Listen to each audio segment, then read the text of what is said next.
Motorcycle খোজকাঢ়ি হওক তেওঁলোকে দেখি যে কদৰ্যময় পৰিৱেশ এটা 38 নং ৰাষ্ট্ৰীয় ঘাইপথৰ যিটো অৱস্থা এই অৱস্থাটোৰ প্ৰতি যদি কাৰো দৃষ্টি নিক্ষেপ নহয়, দৃষ্টি প্ৰশাসনৰ যদি দৃষ্টি নিক্ষেপ নপৰে তেতিয়া আমি তেওঁলোকক ক'ব বিচাৰিছোঁ ইতিমধ্যে 10ৰ পৰা 12টা দুৰ্ঘটনা সৰু ডাঙৰ দুৰ্ঘটনা ইয়াত হৈছে, মানুহ মৰিবলগীয়া পৰ্যন্ত হৈছে। দুখন ৰাস্তাৰ কাষতে দুখন প্ৰাইমেৰী বিদ্যালয় আছে, যিটো ৰাস্তাত 2 মিনিট সময় খোজকাঢ়িব নোৱাৰে সেই কণ মইনাসকলে 5 ঘণ্টা দিনটোত ক্লাছ কৰিবলগীয়া হয়। গতিকে আমি বিচাৰিছোঁ ইয়াৰ তৎকালীন মেৰামতি ৰাস্তা মেৰামতি কৰিব লাগে। আৰু ইতিমধ্যে জিলা পৰ্যায়ৰ পৰা জিলা প্ৰশাসনৰ ফালৰ পৰা বহুতবাৰ কথা দিছে, মাহৰ পিছত মাহ কথা দি আছে, কথা বেমেৰী বামত পৰিণত হৈছে। গতিকে আমি কাৰ্যত পৰিণত হওক, আৰু যেতিয়ালৈকে কাৰ্যত পৰিণত হয় তেতিয়ালৈকে এই ৰাস্তা বন কাৰ্যসূচী ঘোষণা আমি কৰিছোঁ আৰু উঠাই লোৱা নহ'ব। আৰু জিলা পৰ্যায়ৰ যে আমাৰ জিলা আয়ুক্তৰ প্ৰতিনিধি প্ৰেৰণ কৰিব লাগিব, কাৰণ এই কামটো তেওঁৰ হাতত আছে, বাকী কোনেও কৰিব নোৱাৰে। জিলা আয়ুক্তই প্ৰতিনিধি প্ৰেৰণ কৰিব লাগিব, তেওঁৰ প্ৰেজেঞ্চত এখন মিটিং হ'ব লাগিব।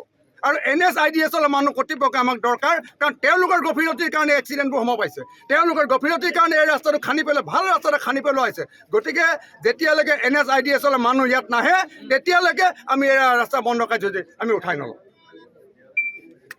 কোৱা হেল্ল' इसलिए नहीं जा रहा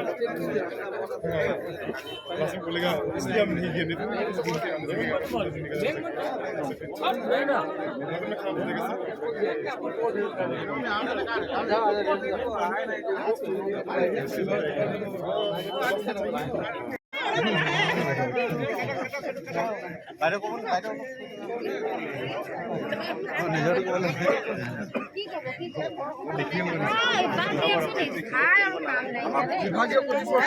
বিচাৰিছোঁ যে এইটো 38 নং ৰাষ্ট্ৰীয় ঘাইপথৰ এই পথেদি ৰজা মহাৰজাসকল এই বাটেদি অহা যোৱা কৰে।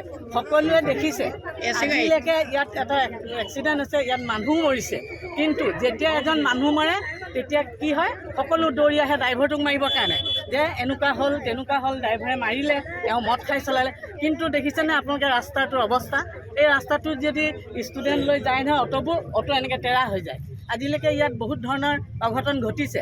আমি ওপৰ মহলক জনাব বিচাৰিছোঁ, ইয়াৰ দ্বাৰা আপোনালোকে অতি শীঘ্ৰে এই ৰাস্তাটো আপোনালোকে এসপ্তাহৰ ভিতৰত আমাক বনাই দিব লাগিব, অন্যথা আমি অন্য জংগী আন্দোলন কৰিবলৈ আমি বাধ্য অনিৰ্দিষ্টকাললৈ বন্ধ কৰি দিম।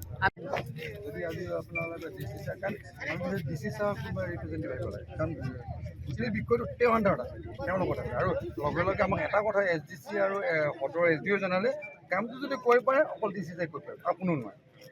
গতিকে আমি তেওঁ কোনোবা ডেলিগেট যদি আহি পেলাই কথা দিয়ে, কমিটমেণ্ট দিয়ে, আৰু আমি বিচাৰিছোঁ পাব্লিক পঞ্চায়ত অফিচ আছে ইয়াত আছে। যিকোনো খবৰৰ বাবে যোগাযোগ কৰক আমাৰ এই নম্বৰত 9181 307 221।